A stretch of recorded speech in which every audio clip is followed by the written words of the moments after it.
कमर दुख्यो कारण के त नसा च्याप्यो, तर होइन, नसा च्याप्नु मात्र कमर दुखाइको कारण हुँदैन। कमर दुखाइको थुप्रो कारणहरू छ, जसमध्ये एउटा हो स्याक्रोइलियाक जोइन्टको दुखाइ। यहाँ एक्सरेमा हेर्न सक्नुहुन्छ, यहाँ देख्न सक्नुहुन्छ, यो चाकको हड्डी भयो, यो चाहिँ हिपको बोन भयो।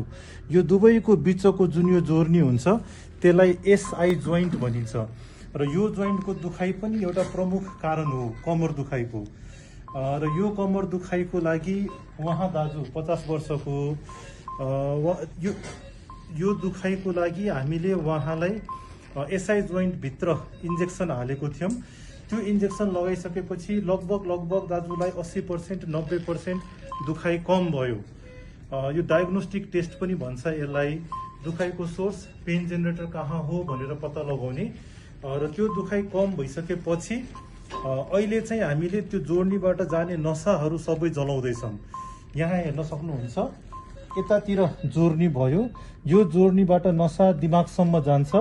त्यो दिमागसम्म जाने नसामा हामीले सुई पसायौँ र यो सुईलाई चाहिँ हामीले तारको माध्यमबाट रेडियो फ्रिक्वेन्सी मेसिनमा जोड्यौँ र यहाँ हिट प्रोड्युस गर्दैछ 80 डिग्री र 90 डिग्री, र यो हिटले चाहिँ उहाँको दुखाइ लाने नसालाई जलाउँदैछ।